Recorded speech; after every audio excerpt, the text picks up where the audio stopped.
out so people who see this later will have a context for Guy's remarks. Okay, so now back to my, so here we go.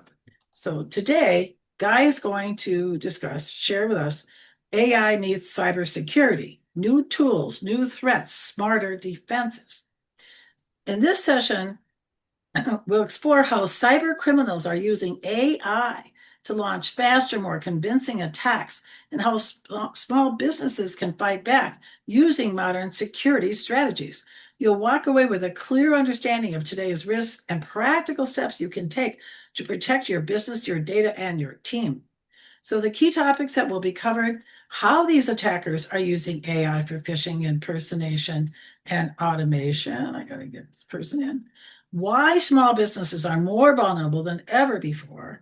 The 10 essential cybersecurity practices every business should revisit. Yes, even yours. 3 high impact, affordable defenses for today's AI powered threat landscape. Security awareness training for employees, AI driven phishing protection and email filtering, and multi-factor authentication and identity management. Phew. What to expect from a managed AI provider and how to get started with smart, scalable security. Finally, 3 takeaways. Understand how AI is fueling these new type of cyber attacks, what that means for small businesses. Learn 3 immediately actionable ways to boost your defenses, and leave with a security checklist and clear next steps to level up your company's cyber readiness. Just a little bit about Guy. He owns a CMIT Solutions franchise. It's the one out of South Denver, a locally owned IT services firm helping small and mid-sized businesses to secure, manage, and modernize their technology. With over 30 years of experience leading global technology teams, Guy now focuses on bringing enterprise-level cybersecurity and AI strategy to the local business community. A longtime Denver resident, though he has a bit of an accent, he might explain that. A longtime Denver resident community volunteer, like some's been mentioned, he is passionate about making technology simple, secure, and a true growth driver for a business. Here we go. Take it away, Guy. Thanks very much, Joyce. And hello, everybody. Good afternoon. Good evening. Sounds like we've got a couple of folks from the UK. So that was quite a long introduction. It was the summary that I kind of wrote up for Joyce initially. I'm going to try my best to get and hit all those points. Obviously, this intersection between AI and cybersecurity, both of these are huge topics in and of themselves. And in a relatively short period of time, all I'm really going to do is kind of skim the surface. And I think to Joyce's point, there's going to be plenty of Q&A at the end of it. So let me kind of give you a little glimpse into what we're going to be covering here. I will start with a little bit of introduction myself. I'll add a little bit of detail to what Joyce has already covered. I won't spend too long on that, and then we'll get into the meat of the exercise here. So I'm Guy Hopkins. I'm president and owner of CMIT Solutions of South Denver. As Joyce said, CMIT Solutions is actually a franchise operation. So that makes us a little different from a lot of the IT service providers out there. The kind of services that I offer small businesses, sort of anything technology related. We do procurement, provisioning, network, helping out with the productivity applications like Microsoft 365 or Google, whichever your flavor is, your preference. Also, the email stack on top of that, and then around all of that, cybersecurity, which is a particular point and passion of mine. And then as AI has emerged, increasingly helping businesses try to navigate some of that complexity.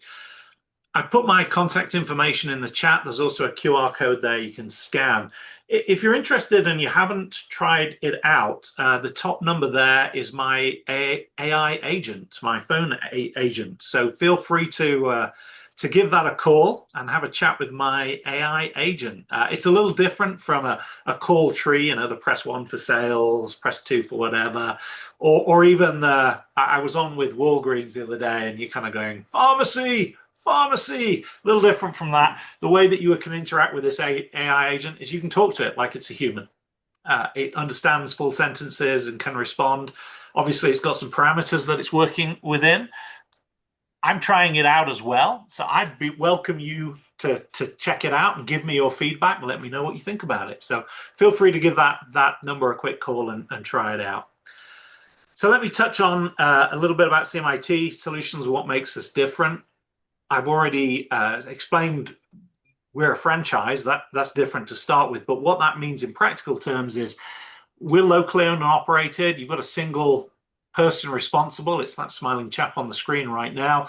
I kind of refer to myself as the single throat to choke.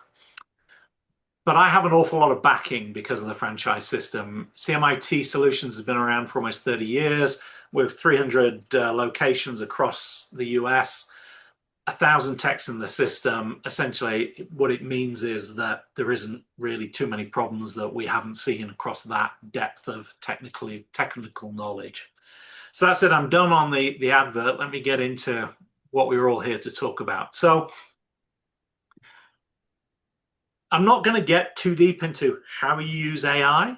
I'm really going to focus on how AI is changing the cybersecurity landscape, and what that means for business owners and individuals within that scope.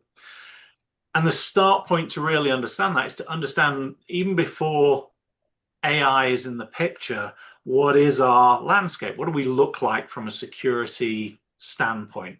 And unfortunately, that picture is not very rosy. Almost half of the attacks that happen, the cyber attacks that happen today, target small businesses. And that happens for a couple of reasons. One is obviously small businesses make up the vast majority of the business landscape. 97 or 98% of the businesses in the United States are categorized as small, medium-sized businesses. So they're a big target. Secondly, unfortunately, a lot of small business owners feel like they're small enough that they fly under the radar. But what that's actually led to is a lack of preparedness. That small businesses are actually easier targets now than the bigger enterprise companies that have been in the crosshairs of the cyber criminals for quite some time. The financial impact of a significant cyber breach is very painful. This 3 million figure may be at the top end, but even at the bottom end, it's probably $500,000. So the cost of a significant cyber breach is significant, and that leads us on to the third column when we talk about impact. Because that cost is so high, and it involves a lot of things are wrapped into that cost, the impact of the breach itself, recovering data, recovering systems, but also loss of reputation, loss of business while you're focused for a fairly extensive period of time that it takes to recover from one of these situations. All of those things add up to this very high cost. And unfortunately, what that means is that 2/3 almost of the businesses that suffer a significant breach are actually out of business within 6 months. And the final point is that around data sensitivity, a lot of small businesses feel like their data isn't that valuable to anybody. And unfortunately, that isn't the case. Increasingly, we rely on our data to drive our businesses. So at the very least, that data is incredibly important to you and your business. Increasingly, however, businesses are subject to compliance restrictions, and the impact and costs for being out of compliance on a restriction can themselves lead to very large fines in the case of some of these cyber breaches. So that's our background. That's the landscape that we're operating in. Within that, we've introduced this technology, this generative AI technology, and it is moving at an incredible pace. So this really is just a representation, and there's a lot of different ways that you can think about how quickly AI is moving, that this is the time it took for some very well-known technologies to go from 0 to 100 million users. And it's measured in years until you get to ChatGPT, and it was 2 months. ChatGPT took to get to 100 million years in just to 100 million users in just 2 months. So it really is changing the playing field.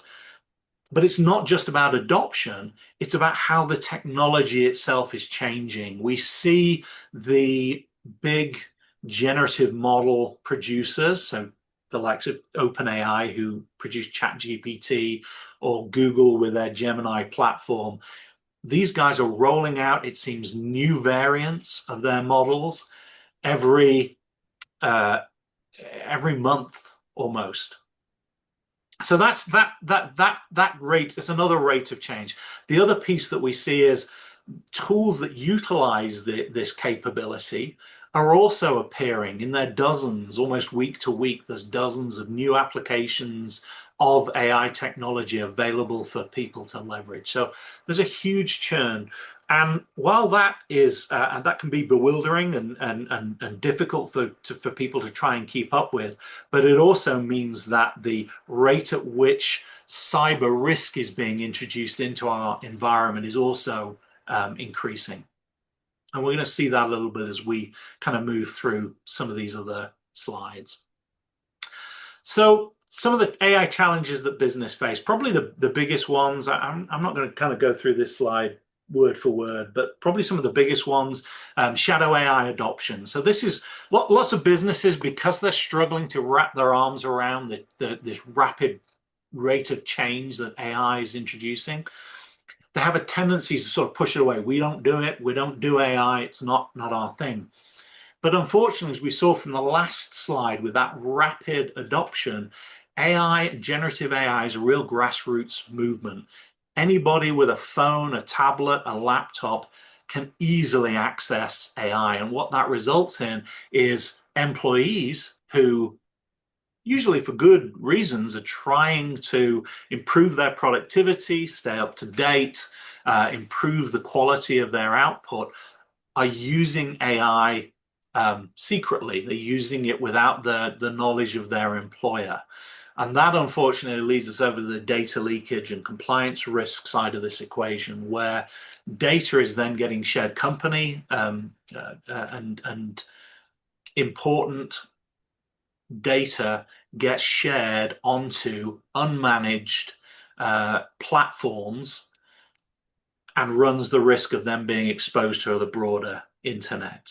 The rule of thumb that we give to people who are using particularly the entry-level free versions of AI tools is, if it's not something that you'd post on social media, you shouldn't be sharing it in your in an AI conversation.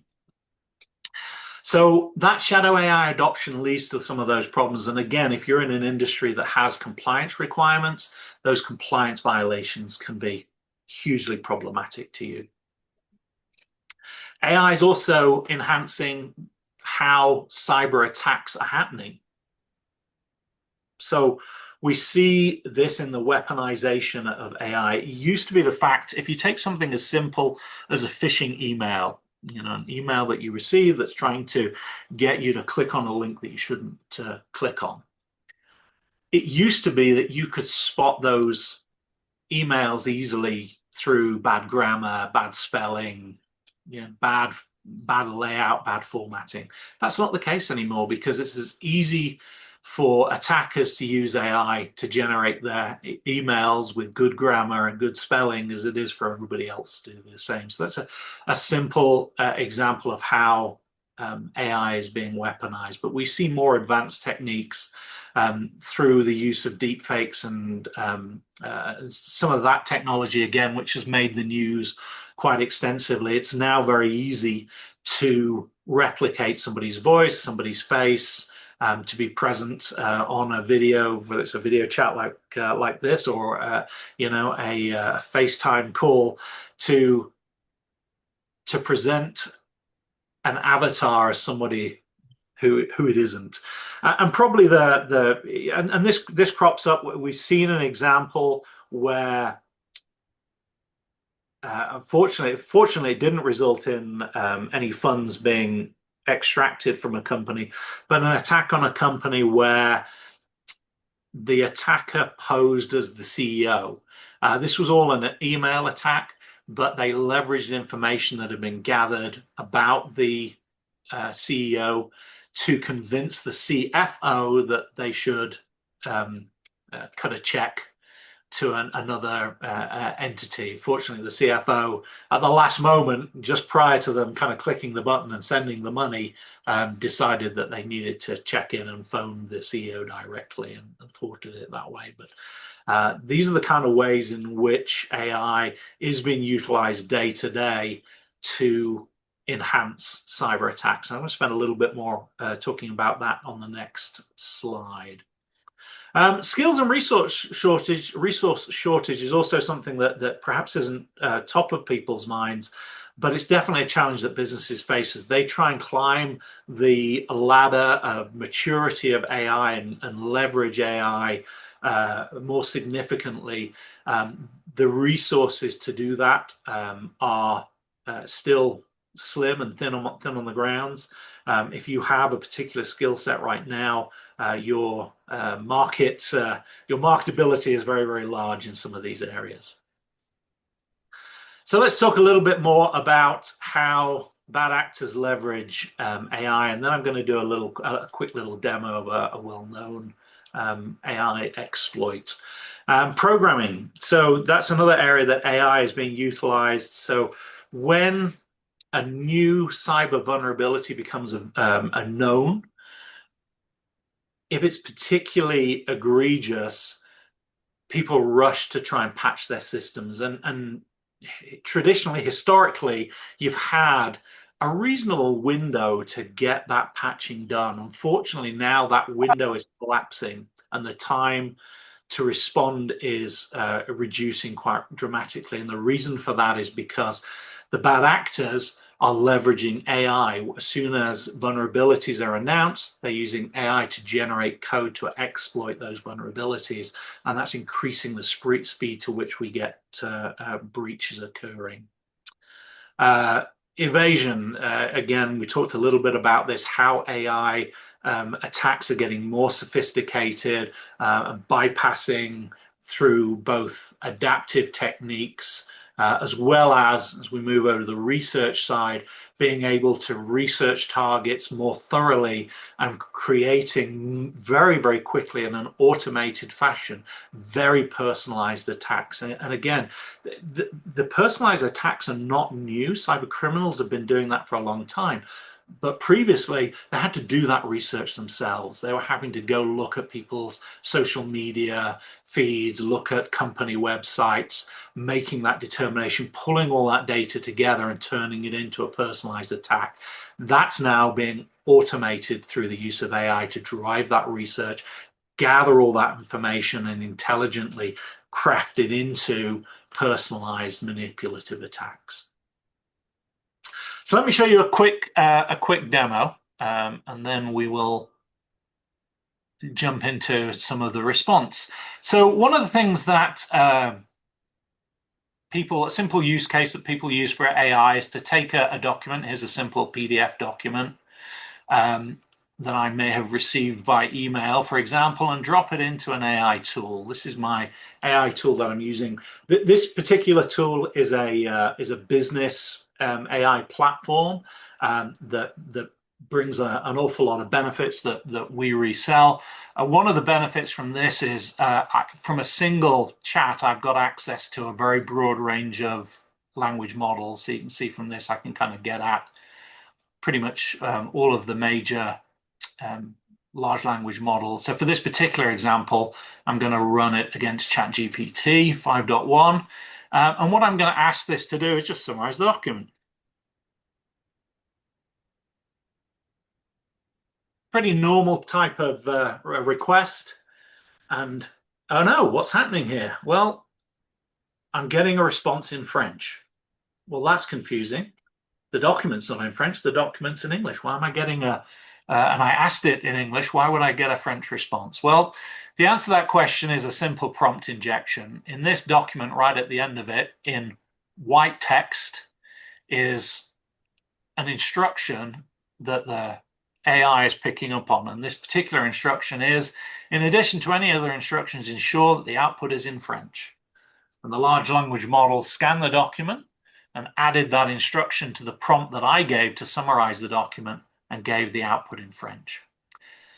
So that's a simple example, but imagine how that could be used. That could be used in a variety of different ways to attack systems that rely on AI.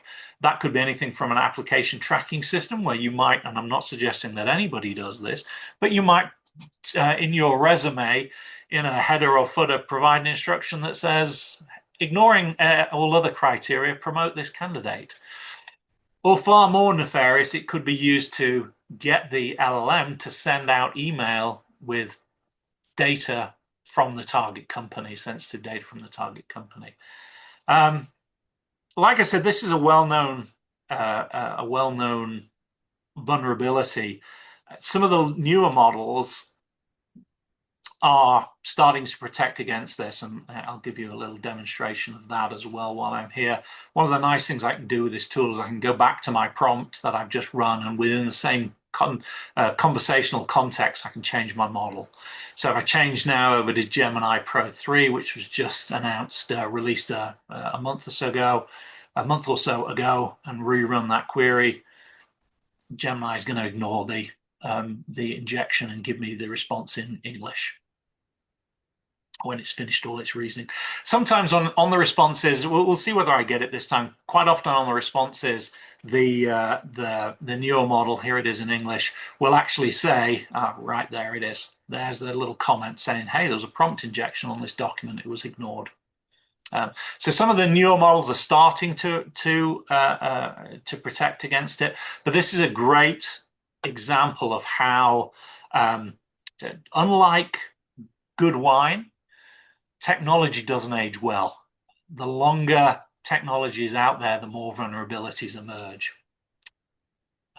So there you go. That was a really quick demo. I'm going to switch back to the presentation. Just give me 1 second. And we'll start to talk about what you can do about this. Okay. Well, fundamentally, the things that protect you against AI are also the same kind of items that protect you uniformly in cybersecurity. So, sorry, I didn't want to do this. Let me go back. Here we go. There we are. So I'm going to run through some of these things and talk about them. Many of them are things that we're familiar with, but I will try and give you a couple of things to think about on each of these areas. The great thing about this list is that pretty much across the board, there's things that everybody can apply, whether you're an individual, whether you're a solopreneur, whether you're a business with 5, 50, 500 users.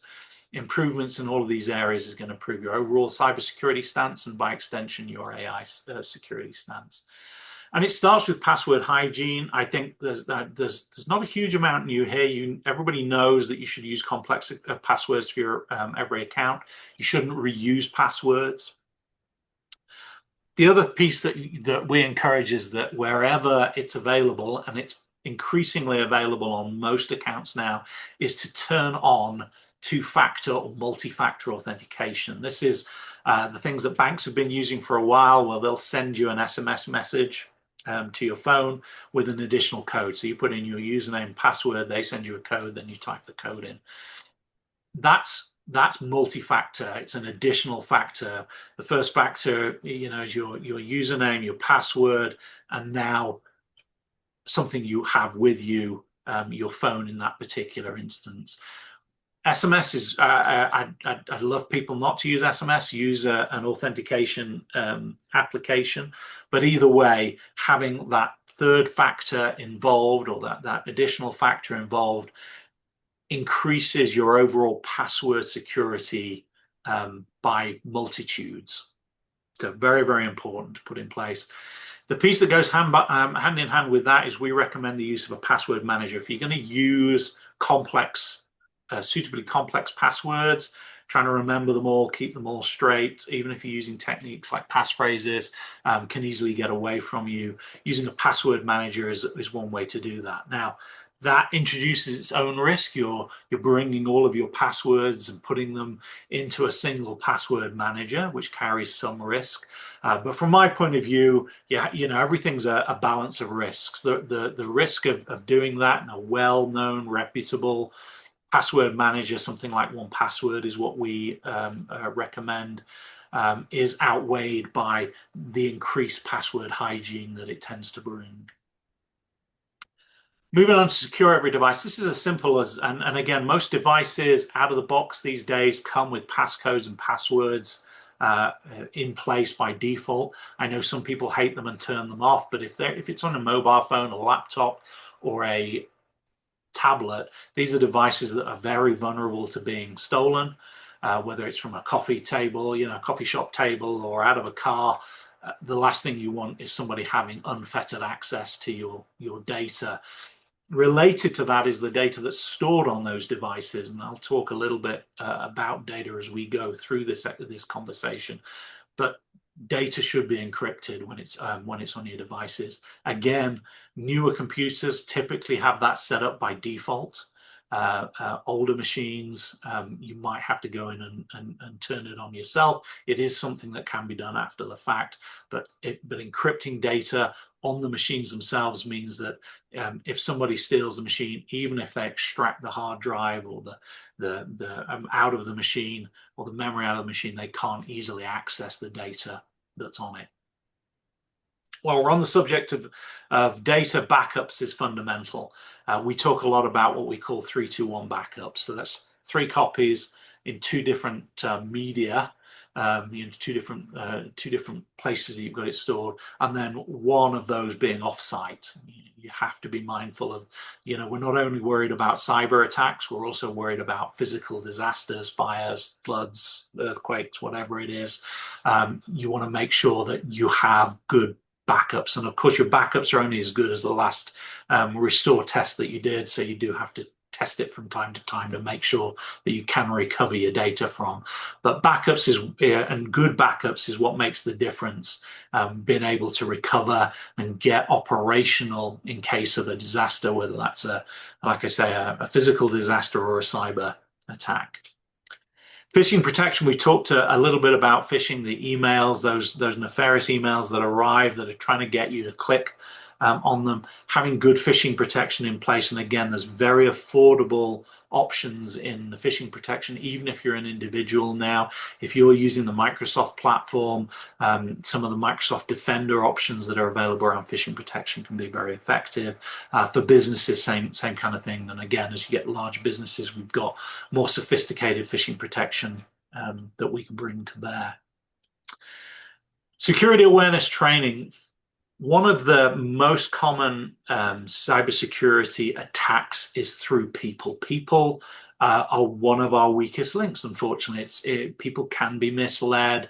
They can often be under stress, and that can be exploited. That's a big part of what the phishing protections are there to help, but it isn't going to stop everything. Cyber awareness training helps educate yourself, your employees, about what to look for, what to be aware of. And again, this has changed a little bit over the years. It used to be that this was something that happened once a year. Somebody would make you sit through an hour and a half of cyber awareness training. We've now shifted towards more of a month-to-month training approach, where we do really short modules, 3 minutes, 5 minutes, once a month, but doing it repeatedly month after month after month helps build up overall awareness, improve people's ability to recognize something that is bad and is trying to get you to click on a link to get information from you. Fundamentally, it tends to be either credentials, username, password, or credit card information. That's fundamentally what most of those attacks are after. Antivirus endpoint detection. Antivirus is somewhat old hat now. Endpoint detection and response is where it's at, EDR. The difference between them, antivirus is a program that sits on your computer that looks for known software that is trying to attack your machine, whether that's malware, ransomware, whatever. It's great at recognizing known patterns. It's not very good at finding things that are emerging, new threats that are occurring all the time. That's where endpoint detection response comes in. EDR takes a different approach.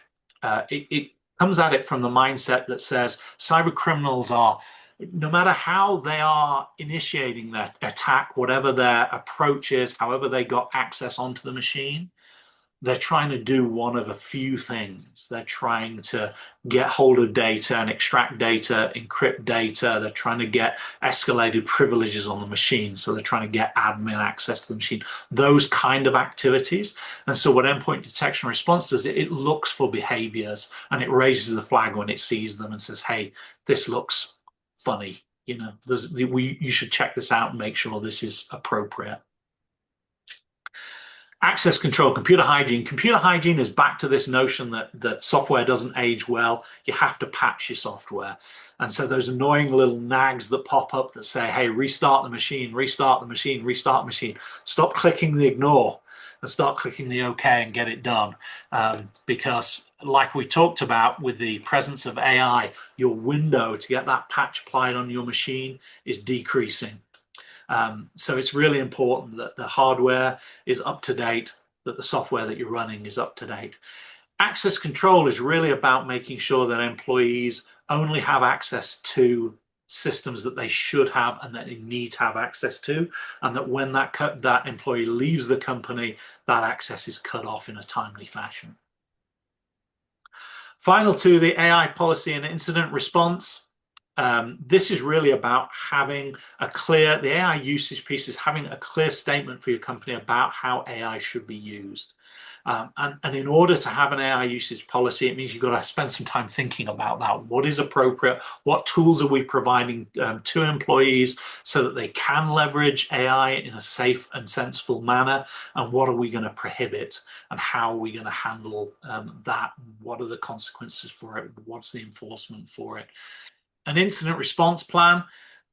This is acknowledging the fact that cybersecurity, like any security, is not invulnerable. You can do all of these things and do them well and still get breached. Unfortunately, that is the reality. And so having a response plan says, we know this can happen and this is what's going to happen. These are the steps that we're going to take should the worst case scenario occur to us. Obviously, that is something you should probably have printed out in hard copy and not stored on the device that may be attacked. If you want help putting either of those together, AI is a great tool for doing that. You can say to an AI tool, hey, I want to put together an AI usage policy. Structure an interview and ask me questions about my business that'll help you craft an AI policy for me. And AI will ask you dozens of questions if you let it, and help put together that policy document or that incident response document. So AI is a great tool to help you do those things. Final thing, cyber insurance. We recommend all of our clients to have cyber insurance. This is obviously insurance that pays out in the event of a cyber attack and helps offset some of those costs. Cyber insurance and insurance companies are not stupid, however. They recognize that there's an awful lot of things that, if done poorly, result in making life easier for cyber criminals. And so most cyber insurance, I would say all cyber insurance, comes with a fairly extensive list of things that the cyber insurance company is expecting the policyholder to do in order to maintain coverage. A lot of those things are covered in what we've talked about. Certainly for some industries that have higher compliance requirements, there's additional things and additional complexity that they need to take care of. But if you did the 10 things, or the 9 other things that I've got listed here, you'd be kind of well on your way to meeting the needs of most cyber insurance policies. don't, whatever you do, don't take out cyber insurance and just tick every box. I have spoken with some business owners where they kind of go, I don't know what it meant, so I tick the boxes. If you're unsure, ask. You can reach out to me by all means. I'm more than happy to spend half an hour explaining what some of the requirements are tied to cyber insurance and the policy restrictions. Not from an insurance point of view. I'm not an insurance holder, but from the cybersecurity point of view, I can definitely help. So final thoughts just before we wrap up. Like I said, fundamental cybersecurity is the basis of AI cybersecurity. It's not everything. There's some other things that we've talked about. Obviously, it's a rapidly evolving space. And again, the demo hopefully helped give you a picture for what that looks like. Certainly, you've got to plan how you're going to use AI effectively.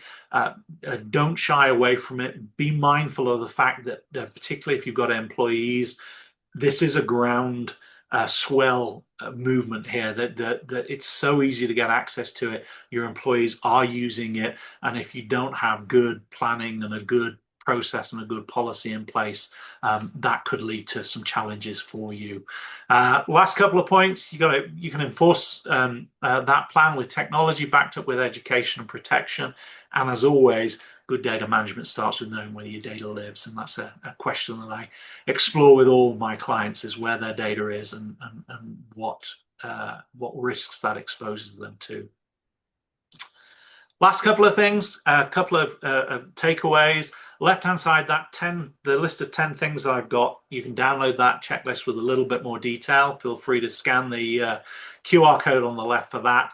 And then the right-hand side, you can set up a quick cybersecurity scan.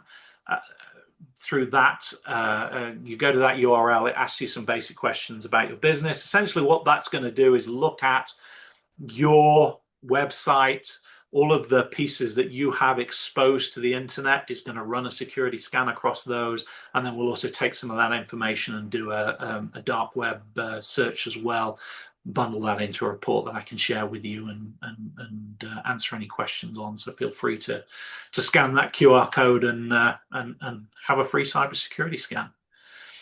So that's what I've got for you today. Like I said, I've kind of skimmed two enormous subjects. So if I haven't hit on the thing that you really wanted to hear about, feel free to ask me about it. If I can answer, I'll answer. If I can't, I'll take your question away and find you an answer. But we're open for Q&A. Go for it. Before the Q&A, I really want to apologize, folks, for the rude behavior of Yasmin and Rizwan. My screen was on Guy and his presentation, so I didn't see all that was going on. I appreciate the people that reported them. I removed them from the Zoom meeting, and fortunately it doesn't happen very often, but it can. So I need people with their eyes and ears out there. So that's all I got. So anyway, yeah, Carlos, go for it. Lead us off with questions. I'm going to just put an exclamation point on Guy's, presentation. I know Guy pretty well. He's been to my tech meeting, and we rely on him to handle all the stuff in the office environment. But the checklist is just barely the start, right? And that just gets you going. But you have to make sure and monitor that, or have somebody like Guy constantly making sure that you're up to date and compliant, because what we deal with on cybersecurity changes. I hate to say this, daily. So as long as you're having that meeting with Guy once a quarter, you should be safe. So just to sort of reinforce that point, just as a quick show of hands, you can do it digitally or on most of your own camera. You can raise your hand. How many people reuse a password?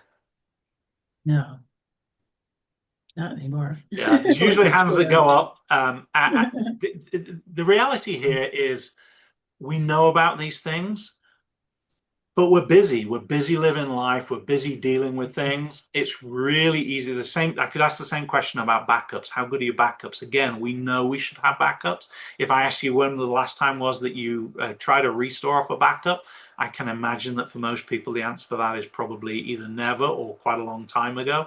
And that's if you've got backups in place in the first place. So these are things we know about. I'm not telling you anything new, but despite despite knowing it, it's really easy to let these things slide. And again, to Carlos's point, that's where the tech professional can help, because we take over that responsibility. Oh my God, Guy, you hit on something that I literally had happen yesterday as I was setting up a client's new password for an iPhone. He's setting it up, and I said, "Wait, is that your high school?" He's all, "Yeah," and I'm guessing that's your grandmother's birth year. He's all, "Yeah." I said, "Dude, if I figured that out in 10 seconds, you're toast." Yeah. And this is your Apple ID. We can't be doing stuff like that. Let's get a password manager. One quick thing before we go to, we have time for at least 5 more minutes of questions. We have 2 people had to come in a little late.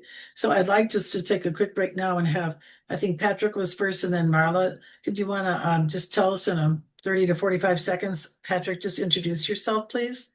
Yeah, I'm Patrick Henry. I I started a business for trading when I do stock trading and stuff. So uh, cybersecurity for me is critical because I use my bank accounts and investment accounts and those kind of things almost every day. And, I can't afford to have somebody breaking into those things. Yeah, glad you came.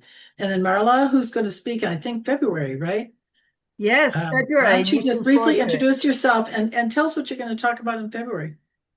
Yeah, so I am a speaking coach and I help you with your content. But since your words are only 7% of communication, I really focus on the delivery of your message and how you express yourself, your stage presence. So, what I'm going to talk about specifically is something I've labeled recently as expressive intelligence. And it really has 2 parts to it. One is going to really help your business, which is speaking from all parts of your personality, because everybody subdues something, whether you're subduing your authority or you're subduing your humor. We all subdue something. And when you speak from all the parts that are authentic to you, you're so much more magnetic and interesting.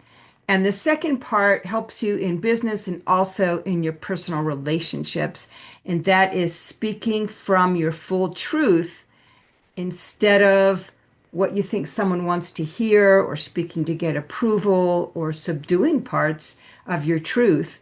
And that makes a huge difference when you have the intelligence and ability to do it without getting resistance or defensiveness.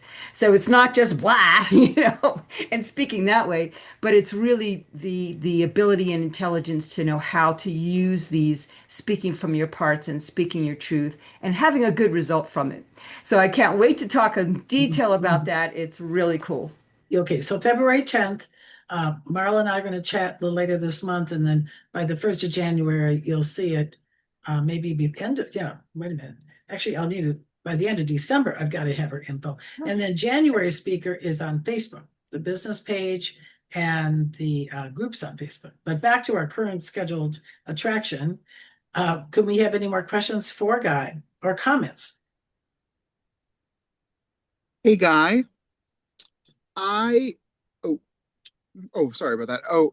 I just wanted to see from the AI perspective, or from your perspective here, there are so many platforms, mimicking Chat GPT. What should we be using? So I'd say that let me start by some of the ones that I would avoid. Again, it depends on what you're trying to use it for. Like I said, that first piece of advice is, if it's not something that you're going to share, that you wouldn't share on social media, don't put it on an open platform, an unpaid for platform. That said, I'm hesitant, me personally, a little bit hesitant with DeepSeek, just because of the provenance being a Chinese or originated LLM. I'm sure it's a very good LLM. I don't have any doubts about that, but I am a little concerned about where your data is going in that model. I do think that if you want to leverage platforms and use data that you want to keep private, you've got to move into the paid for platforms, but you've also got to familiarize yourself with what they can and can't do with your data. These guys know, that they make money by selling the service to you. They know that data security is a factor for all businesses. And so in the pay models, there are increasing levels of protection. The platform that I shared, that I use, gives me access to an awful lot of LLMs. It retains the data on the platform. Obviously, it's got to share a certain amount of data with the LLM to execute, but all of that is done at the enterprise API level that has a very high level of security on it. There are none of the major platforms today are HIPAA compliant, to the best of my knowledge. So if you're a HIPAA, if you've got HIPAA compliance requirements, so compliance starts to become really interesting. You've got to be a little bit more careful in that space. Some of the legislation that's coming into place you need to be aware of as well. Colorado's AI legislation comes into force in the middle of 2026. There is a carve out for businesses 50 employees or less. But if you're approaching 50 or you're more than 50, you need to be aware that of the restrictions that places on you, and again, the models that you're using, the tools that you're using, compliant with your with the legislative requirements there as well. So there's a number of factors to answer in that. It's not a simple question to answer. And again, if it's something that you're wrestling with, don't hesitate. Reach out to somebody like myself or a professional who is familiar with it, so they can kind of go through your circumstance and really sort of figure out what's appropriate, what's not appropriate. You have time for probably one more question or comment, because I'd like to end at 2:30 Mountain Time. I have a question. I'm sorry, I couldn't find the hand. I'm more used to Google Meet, not Zoom, so I don't have the hand raising option here. But I would be curious, Guy, if you have any particular helpful hints in regard to generating new passwords for every application we use, beyond just using the password generator that typically is installed on our software. I must say, from my point of view, I tend to use the password generators within a password management tool. They'll generate you a password straight away, and that has the benefit that it just starts, it stores it with your credential at that point in time. You can usually configure the complexity on it. You can say, it used to be that the advice, so things have changed a little bit in terms of the advice that we give around password complexity. It used to be, 8 characters and what have you, then it went up to 14 characters and change it on a frequent basis. When you're using a password manager, set it to a decent level of complexity. Put special characters in it, make sure it's using upper and lower case. Usually those things are on by default anyway. But yeah, I'm perfectly comfortable using the password generators that are in the tools. Thank you. Yeah, I've used LastPass now for 2 years, over 2 years after I got hacked. It's a sad story, but yes, I kind of had to learn it the hard way. Lisa, did you have a quick question or comment? Yeah, about the password managers. I mean, isn't it kind of concerning to have all your passwords in one spot? If somebody got them, they've got your whole world. Yeah, so I touched on that a little bit. For me, it's a balance of risk. And cybersecurity and computer security as a whole, it's always about risk evaluation. If I want to lock down a machine, the best way I can lock down a machine is not let anybody access it and disconnect it from the internet. But that's not useful. So everything that we do from that is a compromise to some extent on the security of the device. So you're absolutely right. If I shove all my passwords into one tool and they're stored in one place, it does introduce a risk that is hacked. One of the reasons that I like 1Password is, well, there's a couple of reasons. I really like their security architecture, and if you really want to get bored, I can talk about that. But the second piece is that 1Password offer $1 million bug bounty. So they're basically saying to the world, come and have a go at attacking us. And if you can find a vulnerability, we'll give you $1 million right now, today. We'll give it to you. You don't have to grab information out of our systems and go and attack our users. We'll give you $1 million to tell us where the vulnerability is. So they've got some things like that in place that give me some confidence that their approach to their security is good. Is it cast iron guarantee? Will they never be hacked? No, I can't say that. You're right. It does introduce a risk, but I think the balance of offsetting, typically when you use a password manager, your password hygiene increases so much more. You're using more complex passwords. You'll get less likely to reuse passwords. You're more likely to, you don't forget them because they're stored in the password manager. There's an awful lot of pluses on that side that for me outweigh the risk that centralizing on a password manager brings. So I think we should probably wrap up with it. Thanks to all the people, first time folks. It's been great to have new people coming. I tend to have like a core of regular people. Very few of them are here today, actually. So Marla's one of them. But at any rate, then we have kind of a group that comes now and again, and then we always have new people. So it's one of the things that makes this group so special. 8 years in January. I've had Simplify Your Social Media Meetup. I am very loyal and I'm dedicated and I want to serve the people I know. So yeah, so that's one of my offerings I give out to the public, which is so rewarding, so incredible. Get people like Guy. One big round of applause for Guy. Yeah. Thank you very much, everyone. Yeah, great job. Triumphed over the weirdos here. So we just have to, and if that happens again right away, as soon as somebody's being strange and creepy, anything like that, like I track with the chat right during, that's the best way to reach me. And so I got them out, I reported them. So hopefully and I'm sorry that they do have your information. I've been brought up, but I think it happens maybe twice in a 3-year times 8 years. So I still think the trade-off, sort of like to the point about the putting all your passwords in one place. This is a networking group, and usually there's not bad guys or girls, whatever. Okay, so I better sign off. Thanks again. Thanks, everyone. Amongst Thanks, Joyce. yourselves. Yeah. All righty. Bye-bye. Bye.